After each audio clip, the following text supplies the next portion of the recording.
Hello, my name is Claire and welcome to Generation Calm, where you can learn to reduce your stress and anxiety naturally in your own time so that your mind and body feel great. Now, some of you have already watched my videos on driving anxiety, and I'm sure that some of you are actually overcoming your driving anxiety right now as we speak. But even though that's all fantastic, and I think it's amazing what you're doing so far, you may have hit that little sticking point where you don't feel like you're getting better anytime soon, and you're not sure really if you're doing the right things, and so you feel very stuck. That's what this video is going to be about today. So if you're wondering if you're doing things correctly to get over your driving anxiety, you're certainly not alone. And I want to refer you back to my other 3 videos, which will help you get a handle on what driving anxiety is, what steps you can take to get over it, and just kind of refresh yourself on that part. But this is kind of a motivational part, because everyone who's getting over a fear gets to this sticking point where they feel like they're just not getting any better. And so today, that's what we're going to talk about. And I want you to think about a baby. Yes, a baby that is starting to learn how to walk. And the thing I want you to take away with you today is the 3 P's. So P number 1 is patience. Now, when a baby is learning how to walk, they stand up, they try their best to walk, but they fall down again. And then they get up.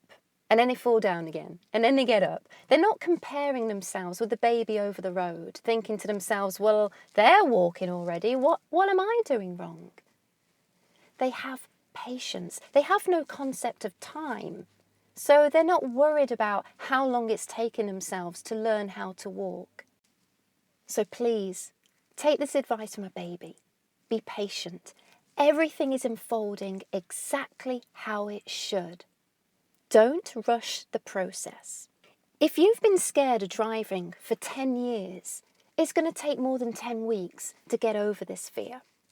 Even if you're doing all the right things, it's still going to take a certain amount of time. So please be patient. P number 2 is progression. So another thing that happens when a baby starts walking is they don't just suddenly one day decide they're going to walk and it just happens. First of all, they have to learn how to hold their head up. Their neck has to be strengthened. Then they have to learn how to sit up unassisted. Then they learn how to pull themselves up to standing. Then they try and learn how to put one foot in front of the other. You see how it's a progression? They're moving on from one skill and then building up until finally they make it to walking. Please take a gradual progression in overcoming your driving anxiety. Take it one baby step at a time. Each time you're building up muscle and strength to be able to move on to the next progressively difficult task. Until one day it becomes natural for you to get in the car and go for a drive somewhere and you're not even thinking about it. And our 3rd P today is practice. So babies never give up trying to walk. They practice walking all the time, even if it may not look like walking as you and I know it. They kind of wobble around unsteady on their feet, but they are practicing. They're practicing all day long unless they're eating or sleeping. Every single day. In order to get over your fear of driving, guess what? You have to practice every single day.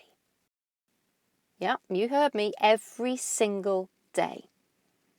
Not just taking the kids to school or your drive to work, but practicing your extra steps every single day.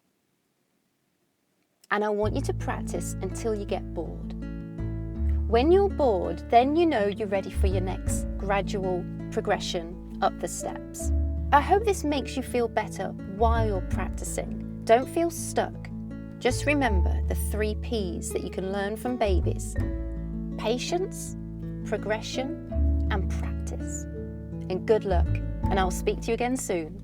Bye.